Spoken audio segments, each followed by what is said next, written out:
Greetings and welcome to Match Play TV. Thanks for joining me today, and this is a very special edition of Match Play. It's part of the Women in Golf series I've been doing, as well as growing the game, and it's really a 2-for-1 episode. I'm at the Tournament Players Club in Scottsdale, Arizona for the Women's Golf Expo. Now, we were here a year ago and we filmed a couple of television episodes you might remember then. This will be all new, updated, and Women's Golf Expo, but most importantly, I'm joined today by two of the most famous golf instructors in the world.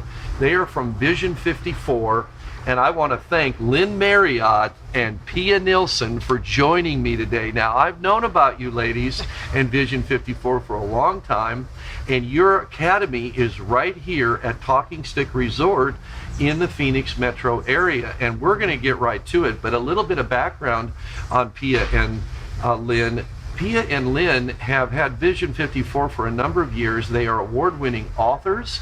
Their latest book, of course, being Be a Player. We're going to talk about that. It's interesting because on the back of the book, ladies, I'm seeing that Arya Jutanagarn made a note in the book. Annika Sorenstam, who's been on this television show. Kevin Strillman has been on this television show. And speaking of that, you two have been coaches and mentors and teachers to well over 100 tour winners from the various professional tours, PGA Tour, LPGA Tour, the Japan Tour, the Ladies European Tour, the European Tour, all over the world. You have been coaching and teaching these greatest players in the world to victories. Isn't that true? And so many of them, like Kevin Strillman and Annika and Brittany Lang and Suzanne Pedersen and Brittany Lincecum and more, have been on this television show doing episodes with me over the years. So I want to thank you for being with me today, and we're going to get right at it because I want to learn all about Vision54, and so do the folks that are watching us. Let me start with a little bit about your background. Top 50 instructors for year after year after year after year. PGA instructor, LPGA certified. The list of the awards, the certifications goes on and on and on. And that's not ego. You've just earned every single step of the way, every blade of grass. Congratulations on your success, both ladies. Thank you. Thank you. Pia, let me start with you. Yes. Tell me about your background. We know you were a professional golfer. We know that you played on tour from Sweden. How did you get involved in golf and growing up in Sweden? Well, actually, my parents and brothers played, so I started when I was around 6 years old. It was the sport of the family, so I was very fortunate. And as I started playing and playing tournaments, I got to actually be in the first generation in Sweden where they focused on. We had like junior teams, and we got a training that went beyond their swing. So it was the early years of development of the Swedish golf. Yeah. And actually, first one ever to come to go to college here in the U.S., and I went to Arizona State. So you did go to Arizona State University. Yeah. I went to the University of Arizona, but only for 1 year because I ended up graduating from Grand Canyon University here in town. But yes, ASU Sun Devil, like so many others along the way, as well as Lynn Marriott, your background and how you got involved with golf. Well, I started golf because my mom didn't want to be a golf widow.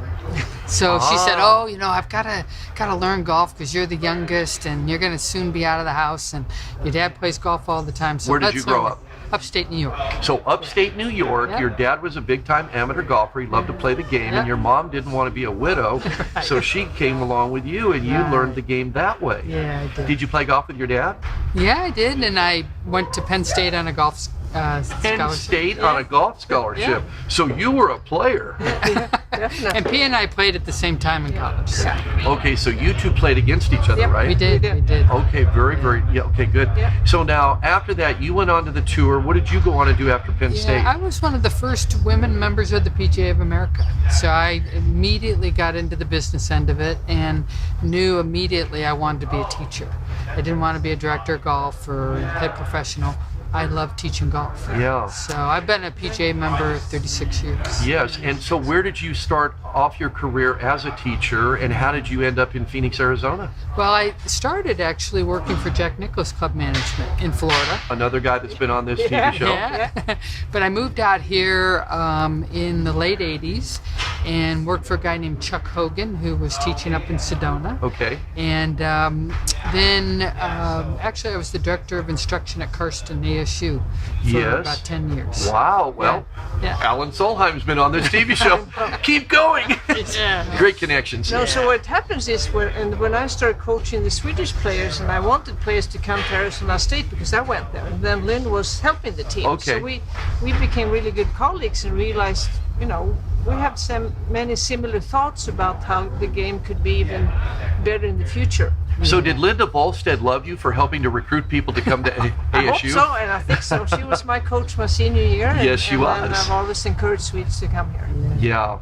And we know you went on to European golf and you won several times over there. You then earned your way onto the LPGA, played on the LPGA Tour for a number of years, Pia.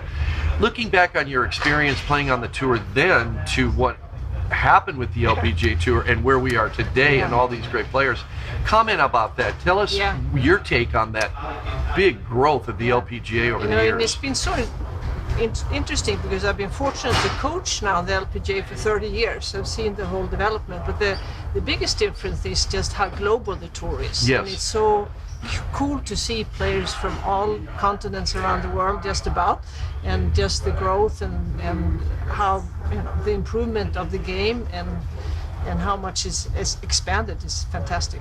Why is it that I'm very, very good, and so many of us amateurs are very, very good on the practice range? I mean, we're ready for the tour, right? Until we get out on the golf course, and you talk about managing ourselves. Why is it that we feel like we can play so well when we're practicing on the range, but when we get out there, it all falls apart? Why? Well, we have to realize that the way most people practice on the range isn't anything like what it's going to be on the golf course. Oh, that's huge. Wait a minute. Yeah, I mean, Did but you hear that? So you sometimes say it's like practicing tennis and then thinking your basketball is going to be better. So- you know, they're like, wait a minute. So the way we practice, and the old perfect practice makes perfect play or whatever, so we're not practicing correctly? I mean, think about it. If I have my 7-iron or I start hitting shots, and, you know, after a while, you know, it can feel really good.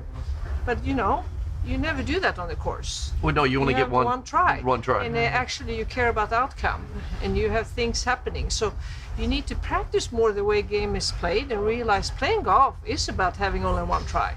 It is about having a tight fairway. It is about having people watch me. It is about slow play. It is about, you know, the cart driving by. Oh no, Lynn, you just brought up slow play. Yeah. I was trying not to talk about it, but I was going to have to talk about it. When we come back in just a moment, we're going to come back with Lynn Marriott and Pia Nilsson from Vision54.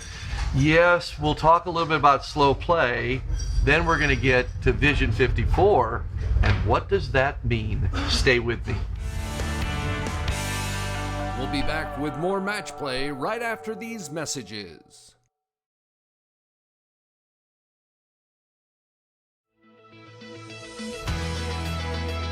I think it's important to start your day by getting your energy flowing and your body ready. That's great, but some days I need more. If you want to be great at something, it takes hard work and focus. Other times, I want more. There's nothing better than finding time to slow down for a meal with family and friends. Is there a chance of even more? It's absolutely amazing when you can sit around a fire to finish off the day. I'm so glad I found a place for all my mores. Quality products at a fair price.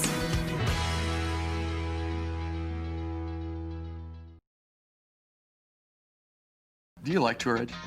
I love Tour Edge. This is seriously high tech. And they're long, right, Duff? Built in the USA? Oh, I love that. I need forgiveness. Did I mention these puppies are long, really long?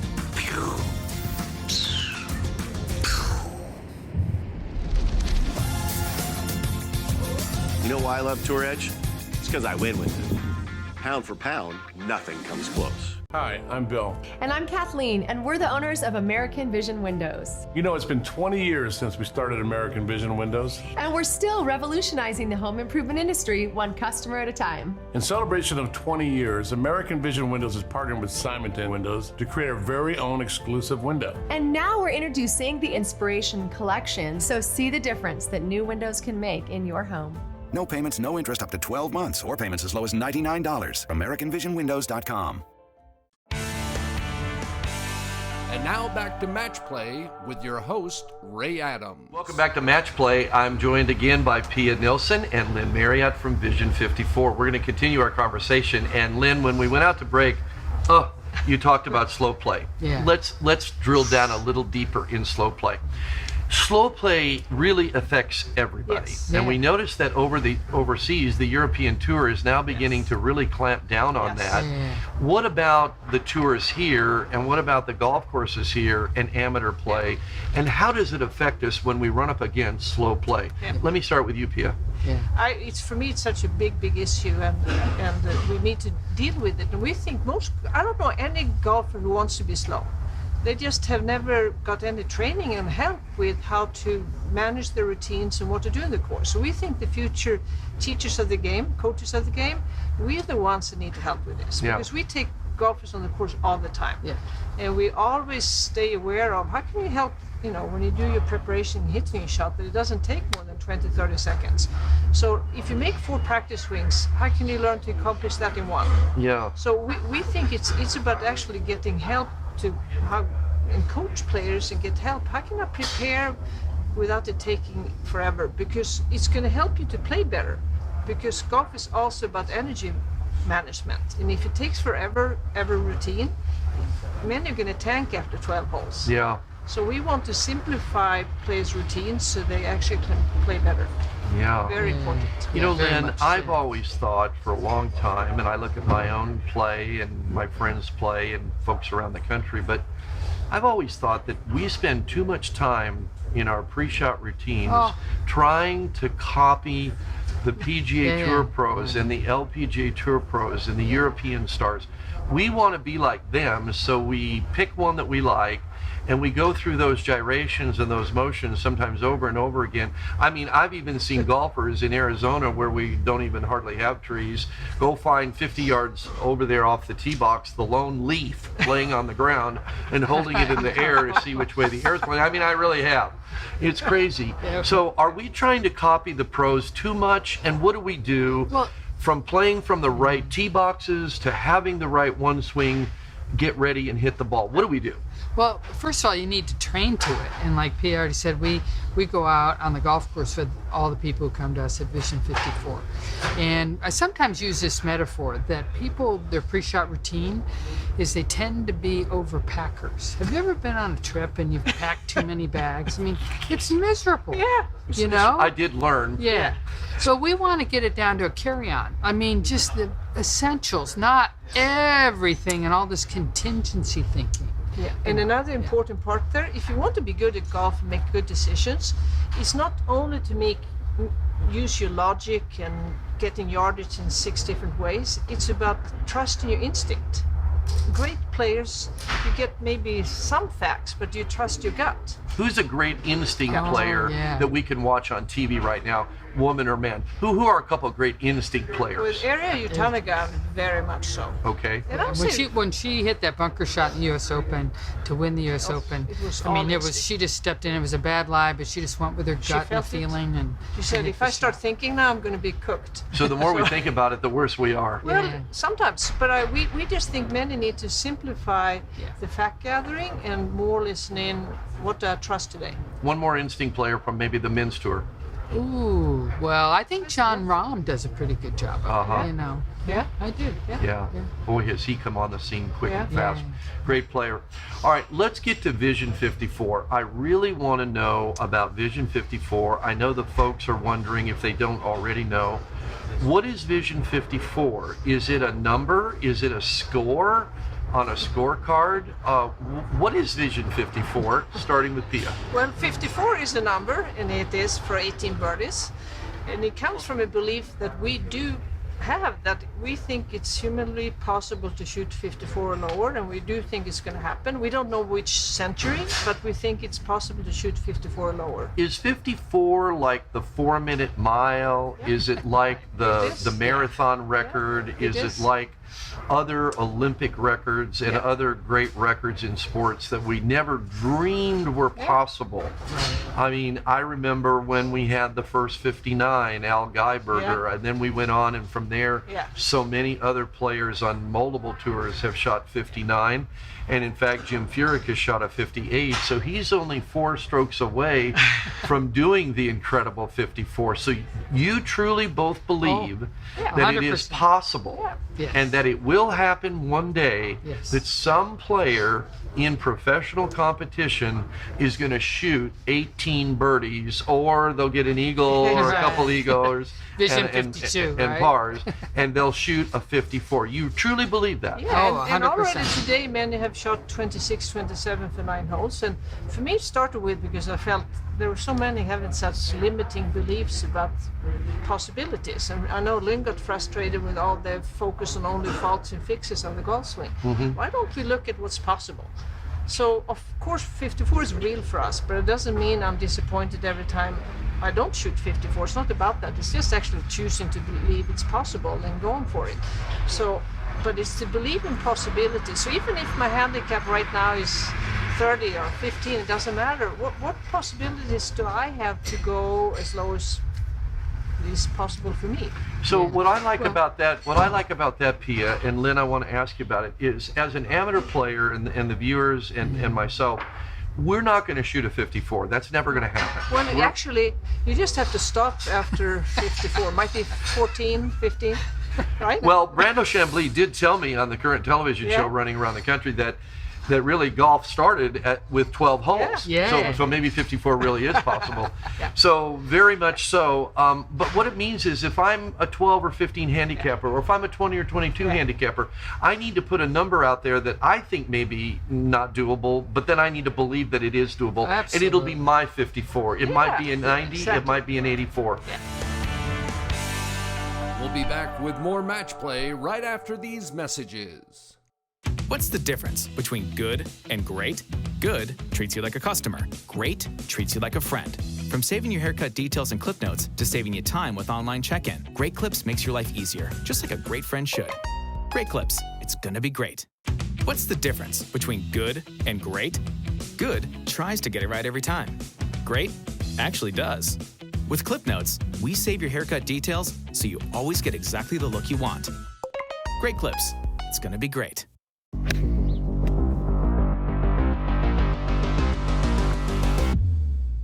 You know, being able to, tee it up and look down at your square toes and see exactly where you're lined up. It's not only great on the range, but really nice on the course. Being able to have an extra tool is great on the tee box.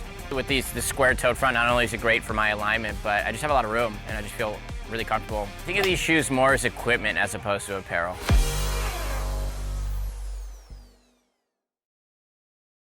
Here's a great golf solution called Grip Drive. It's simple and easy to use, saving you money and keeping your grips in great condition. For chip shots into the green, snap it on your putter to keep that grip dry. Grip Drive fits in the back pocket for easy access. Use our powerful magnet to snap onto your golf cart so it's easy to take to the green. Grip Drive provides a convenient ball marker that is always with you. When your grips are dry and in great shape, you'll simply play better. In the folded flag, we see the heavy price of freedom. Nearly 9 out of 10 dependents of America's fallen and disabled soldiers do not qualify for federal scholarship assistance.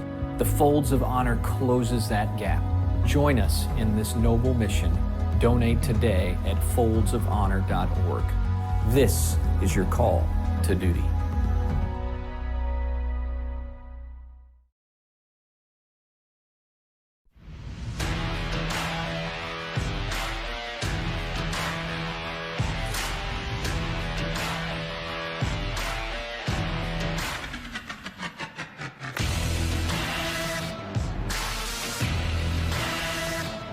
The The work that makes our courses playable also protects a diverse ecosystem of wildlife. And it's all done by your golf course superintendent. Return the favor. Say thanks today.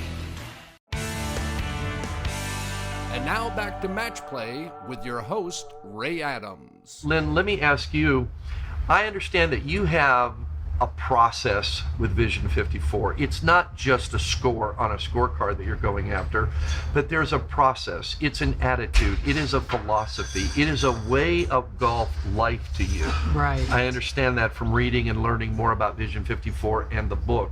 But you have some interesting things that are helpful to golfers right out on the golf course, and one of them is your deck of cards. And explain that deck of cards to me and some of the various cards. For example, the think box and the play box and the memory box. What about the deck of cards? Let's go down into Vision54. Tell me about the process and the attitude and the philosophy. Well, just briefly, there's only really 4 areas on the golf course you could be in, and that is before the shot, during the shot, after the shot, in between shots. Is there the crying towel shot? After the shot, we cry. So the think box is before the shot, and it's making a decision. It's making up your mind. So we have players go out and they pick different cards, and like this particular card says, say your decision out loud with a strong voice. So before I hit a shot, as I'm waiting for my partner to hit their shot, or I'm about ready to pull my club, I can actually turn a card over, pull it out of my pocket, and I can actually have a moment's thought before I hit the ball. Right. Because, like we said, everybody has a unique way how we play great golf. Yes. But most golfers haven't explored options for themselves. So we just wanted to go out, what would be best for you to do? Because some needs to beef up and be much more stronger in the decision making. Some needs to take a breath to calm down. So we just want you to go out and check out so you can figure out what works for you. Yeah, I remember Paul Casey told me during the Ryder Cup a number of years ago, the first thing we need to do is learn how to breathe, Ray, because it takes your breath away. And sometimes even amateur players, that something's on the line, or you have a score and you're afraid you might blow the score, we forget to breathe. Because if you think about it, how often do you need to make a decision in golf? Well, hopefully only 54 times, right? No, exactly. But we need for every shot forever, right? Yes. So you need to figure out how to do it in a good way. Okay, so we're going to think about it before we hit the ball, and then what's my next box? Well, then you need to step in and actually make the swing or stroke, but you need to actually have your attention on somewhere. So we call that the play box. Play box. It's action time. So like this card I pick for the play box says, feel calm during the swing. It's like tempo. It's just an example. During the swing. Yeah. Now, does that have anything to do with my grip pressure that I heard during the clinic earlier? Or maybe even more with tempo, to slow down. And tempo. Yeah, because everybody's stepping into the shot, like Lynn said, you need to have something to focus on. If it is tempo, grip pressure, or feeling stable. But you need to know what it is, so you make, because golfers get distracted on the golf course. Oh my God. They're usually distracted by worrying about outcome. So we want or 5 different things they want to feel in their backswing. Yeah. Yes. So everybody needs to explore what would be good things for me to focus on while I'm swinging, what we call the play box. So you need to check it out. So what's my next box now? Yes, so then now the golf ball's headed somewhere. Yeah. And what is your emotional reaction to it? We call that the memory box. And our emotions are what makes a memory. So we need to check out what would be an appropriate reaction. And this is as I'm watching the ball fly toward the flag or somewhere else. Yeah. Right. And I'm thinking, oh, that was a good shot. Oh, that wasn't a good shot. I can pull a card out. It's my memory box. And what does it say? Now is another time to breathe. This one says take 2 deep breaths. Okay. Just give your brain a little gap to decide on the reaction that's appropriate. Do I ever want my memory box to help me forget what I just did so I can move on to the next one? And we've seen the pros on tour have not the greatest shot that they need to forget. But honestly, if you stay more objective to what happened, the brain doesn't store it as strongly as memory. So your best option if you hit it poorly, either you just close the door right away, or you just say, I swung too fast, I'm going to slow down, and then you close the door. So you need to be, if you're objective, the brain does not store as strong as a memory. But if you go like, you're like, you're velcroing that into your memory. So try bank. not to have an overreaction that will give you then a longer memory. Exactly. But for good shots, what should you do? We should have a very long memory. Yeah. And build on it, right? And really soak and it have in. this feeling. Okay. Yeah. So what's and my then next the box? majority of time you're on the golf course is between shots. So what are you going to do with that? So this one says, say something nice to yourself. Say something nice to myself? Yeah. Okay. I mean, just as an example, but there's so many things you can do between shots. So what are a couple of the things you could say nice about yourself, to yourself? Well, you could, it doesn't have to even be about golf. You could say, you know, I took the trash out this morning. I took the trash out this morning. My wife will be happy with Yeah. me. All right, so those are the various boxes, and those decks of cards are available. But I want to get right to this latest and greatest book of yours, Be a Player, a breakthrough approach to playing better on the golf course. Tell me, Pia, why did you write this book? Well, we wrote this book because we know every golfer, if you're on tour or you're new to the game, you need to train on the golf course. Like, if you're going to be good at basketball, you practice on the basketball court. If you're going to be good at swimming, you practice and train in the swimming pool. Golfers need to move more of training to the golf course, because when you just do it on the range, many times it doesn't transfer because it's so different. How do we train on the golf course? Well, it's not going to slow down play. You still only use one ball, but you need to, what we talked about, you need to train options that keeps you focused when you're swinging. You need to train options of more often trusting the decision. You need to train things on the course, because the game is variable. Every time you play golf is going to be different than the time before. Mm-hmm. So we want you to train and have tools with you how to manage yourself in different ways. And the only way you're ever going to find out is by exploring it on the golf course. So Lynn, this book, you wrote this book together with Pia in order to be able to read the book, but use the book out on the golf course. So you take it from the book to the course. Go ahead. Yeah, I was just going to say, so Brad Faxon got the book, and he was just given a copy of it. He read it. He went over to play the British Senior Championship. He texted us from over there, and he goes, I've been trying out this 50% tempo thing. He goes, and I'm actually hitting it by everybody, because I'm hitting it longer at 50% tempo. He fit, I think he had a top 10. But, you know, he later said, we were talking about it, he goes, you know, you guys are onto something about this training on the golf course. He said, because, you know, every tournament I've ever played, it's been on a golf course. Yeah, absolutely. Yeah, so I mean, it tends to be a blind spot for many, but to try out different things that actually are going to affect your technique and help you hit better shots and obviously better putts. And the good thing, you can do it while you play your normal rounds. Yeah. Your friends might not even know that you're checking things out for 3 holes and 6 holes. So Vision54 allows us to be training and managing ourselves and our game while we're having a recreational fun round with family and friends. Yes. Pia Nilsson and Lynn Marriott from Vision54 telling you all, not only that, get the book, be a player, but also one of these days we're going to watch a professional golfer shoot a 54.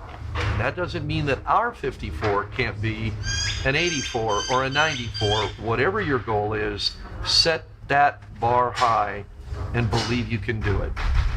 Thank you so much for being with me today on Match Play here at the Women's Golf Expo, and thank you for joining us.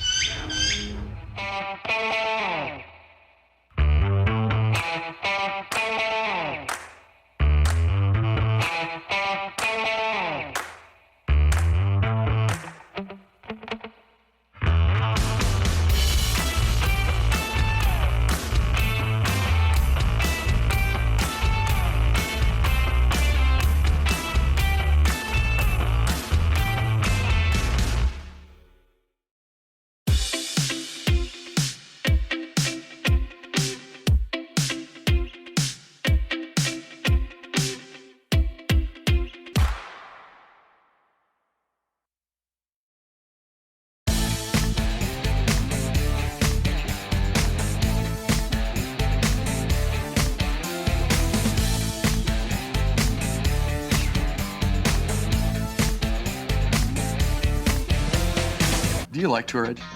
I love Tour Edge. This is seriously high tech. And they're long, right, Duff? Built in the USA? Oh, I love that. I need forgiveness.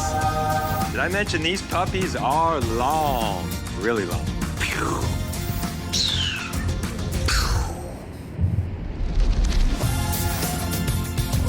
You know why I love Tour Edge?